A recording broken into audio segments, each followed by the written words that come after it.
exploring the culture, the adventure, and the impact of martial arts. That's what Kung Fu Podcast was built on. And I'm your host, T.W. Smith. Thank you so much for joining me today and allowing me to be part of your martial arts journey.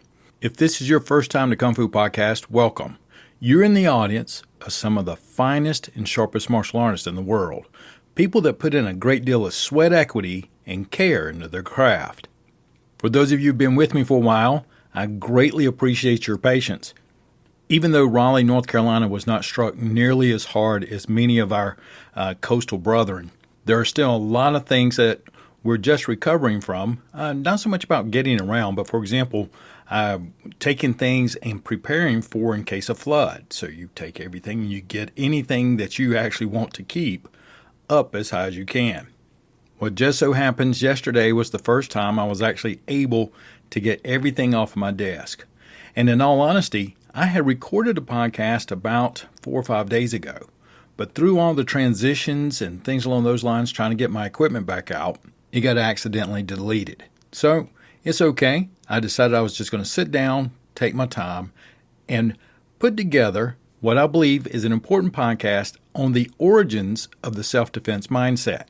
Before I go there, I want to say thank you very much to each and every one of you that reached out to find out if we were doing okay, if our families were okay here during this storm. Many people are still without necessities and essentials in order to just get through with life, and just some of the roads are just now getting passable in many areas right there on the coastline. And even though the roads aren't passable, it's not the sort of place you really want to go to unless you have to. There's a lot of contamination, sewage overrun, grave sites being flooded. There's all kinds of things that happen during those storms that just cause all kinds of problems for months, if not years afterwards.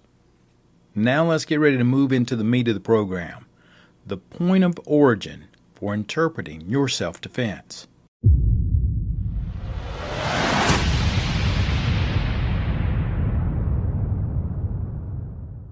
This podcast is built around a Twitter-based dialogue. It began when my friend Ando Mirzwa had shared part of his free self-defense courses on Twitter, which got my attention. Of course, I try to look at some of the things he puts out because I enjoy his work.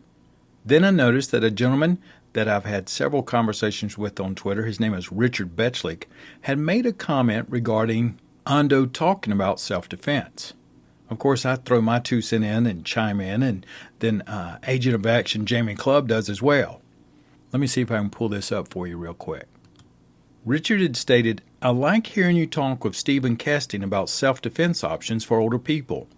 I learned recently that I can't stand and bang with much younger, stronger, bigger guys and expect to finish uninjured." Ando responds, "Glad you like it, sir. It's an important topic, not just for the old, but for anyone smaller and weaker. I mean, that's what the whole point of self-defense is, right? What to do when the odds are against you, capitalized against you, not when you're an elite athlete on equal footing. Thank you." That's where I put my little 2 cents in, where I write, "That's a perfect reminder. It's hard to claim self-defense when you're actually under no disadvantage." Then, as always, Jamie Clubb, who you can find on most of his social media at Club Chimera, writes this in. "I think my current bugbear in the martial arts world is the way that so many forget that self-defense, or defense, is a legal term and not a style or system. It is a clear definition, and everything else put under that heading has to use this as their starting point." That became fodder for me because it made me think about some of the other things that we've talked about here on the program and other things that we've discussed, whether you're listening to Ian Abernathy, Peter Constantine, and over the World Combat Association, being clear that many times martial artists will interpret their self-defense as a style. And as Jamie said, not a legal definition that you need to be aware of. What does it mean legally in your country, in your state? Also, it's easy to see that many will interpret their mindset and responses as if they are on equal footing, or as Ian Abernathy likes to say, this is consensual. There are also other times, and maybe just because of my generation growing up watching cowboy shows, that the context to which the martial arts self-defense is put in is kind of like an old-timey Western movie, where the guy walks in, cha-ching, cha-ching. They're playing poker, drinking whiskey, talking, and all of a sudden one, "You cheated. You dealt off the bottom, boy." And the other one says, "I never did such a thing." All of a sudden one gets up in there, is pushing and shoving. So these two guys, after drinking and playing poker and accusing each other of cheating, face off in an old-timey cowboy Western. And then I'm going to do this, and you're going to do that, and blah, blah, blah, blah, blah. And to be honest, that's not the paradigm that I usually think of when I'm thinking of self-defense. Most of the time when I'm teaching self-defense, I'm thinking of, oh crap. And it's very clear why. Because criminals, the real reasons that you're going to be practicing self-defense is because this criminal believes that they have a clear advantage. There is plenty of good clinical research and as well as good interviews that demonstrate criminals operate with several fears in mind. The fears of getting hurt, the fears of managing their jail time. But the number one fear, which is universal against anyone committing a criminal act, is the fear of getting caught. As Professor Stanton Samnow, who is considered an expert in criminal behavior, he's written several books. I have even reached out to him to invite him to come on the program. He's about 74, 75 years old now, and as far as I can tell, he's still teaching. But he writes, and it's very clear, quote, "I have been conducting psychological evaluations of offenders for 46 years. Not once have I found an offender in any way, shape, or form desired to get caught." He continues writing, "For the most part, criminals plan every move while premeditating crimes. They calculate what will transpire from the moment they conceive of a crime until after they make their getaway. They know the occupational hazards of crime, getting caught, convicted, confined, injured, or killed in a high-risk crime. By the time a criminal is prepared to enact the crime, he is certain he will succeed and has eliminated these deterrents from consideration." End quote. So these criminals that we're trying to prepare ourselves for, and sometimes under this mindset that it's going to be, an equal consensual type of combat, is not considering that they have thought about everything in it. The number of people that they're going to be working with, the weapons that they carry, the ground that they choose to attack on, the very timing. For example, the shock and awe approach, or as you bend down to put the keys inside the car. Every bit of it has been clearly worked through in their mind to eliminate every advantage that you may have and give it to them. So if you start all of your self-protection training with the idea that you are Obi-Wan Kenobi and can see all that happens, then your training, as self-defense goes, has this massive hole in it. Roy Miller, for example, has excellent drills, somebody who I could highly recommend to just study his work. Look at what he does. Of course, I would always recommend Ian Abernathy. His app is just packed with stuff. Check that thing out. Jamie Clubb has books, and he is very, very good. If you need information on how to work with kids in self-protection, that's the man you need to go to. And Ando has put together his own free course. There's 4 or 5 right there that can help you pull out of the holes in your practice as far as self-defense goes. The other thing I like to recommend is getting used to, because of my sports background, is practice with a disadvantage. I've told many of my students the story that one of the hardest wrestling matches I ever had was when I was going to wrestle a young man and come to find out he was blind. So I had to start the match a little differently, where you reach out and you just touch fingertips. And that young man worked me over like nobody you could ever imagine. It was like being touched by somebody who had this extra sense, and all of a sudden, as soon as he touched your fingertips, he knew everything about you, where your weight was, how your head was tilted, everything. I would encourage you to occasionally practice with something over your eyes, or maybe one of those glasses that have just a few holes in it so that your vision isn't 100%. Practicing being in a disadvantaged situation was something that I remember very clearly practicing both in college football and all through high school, because you would have to, for example, practice holding your ground or trying to split a double team where two guys were going to attack you as part of their strategy.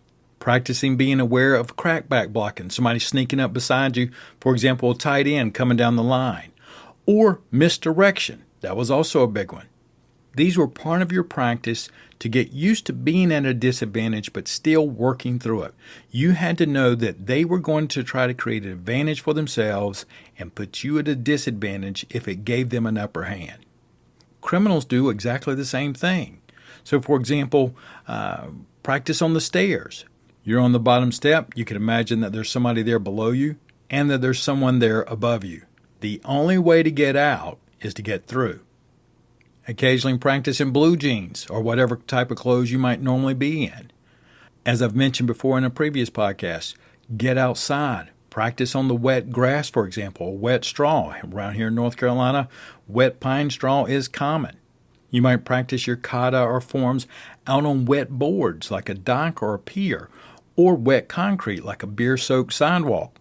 Something else that I like to do, especially on the padded floor, is that we will put obstructions on the floor. So, for example, you throw 3 or 4 fitness balls out there, all of a sudden the potential of tripping is something that you have to consider. Whatever you decide to do, be creative, but be realistic. We don't have a whole lot of time each day to practice, so you don't want to use it and not have the opportunity to get things done that are important to you.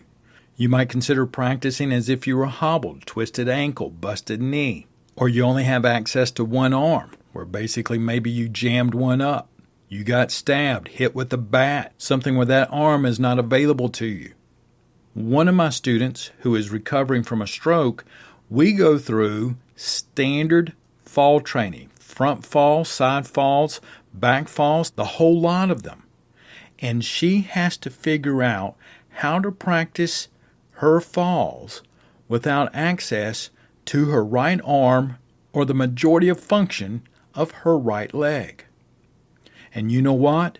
She is amazingly good at it now. It's taken a lot of practice, and we had quite a few near face plants in the beginning. But now she understands how to fall and roll and keep herself much, much safer, because one of the dangers after a stroke is, of course, falling. She is amazing and motivating to myself and many of the other students.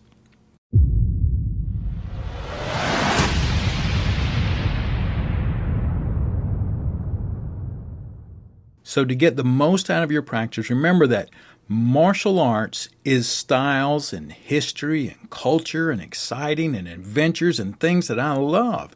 And they also help me become aware of myself, and they teach me things that I wish I'd have known long before, or I'd have learned how to adjust my behavior in different ways well before I did. Self-defense, on the other hand, is like Jamie Clubb said. That is a legal term, and there are things that go along with that. It stands separate from your martial arts in regards to how you are held accountable. You can practice your martial arts with play and thoughts and movies and all that kind of good stuff, but when you decide that you want to practice self-defense as part of your curriculum, you want to make sure that you consider being at a disadvantage. Train yourself to be aware of what you have and making swift decisions. You want to learn to act preemptively to make sure that you get to go home, or the ones that you care about get to do so. I want to say thank you to Ando Merzwa, Ian Abernathy, as always. Thank you for reaching out, Ian. Jamie Clubb, who will be on the program soon. And as part of this program, I put together my PDF version of my slideshow that I share with that I call the Swift Decisions Self-Defense Course. When you log in over the website, Kung Fu Podcast, and you can get to this particular episode by going to kungfupodcast.com/OSDM, Origins of Self-Defense Mindset.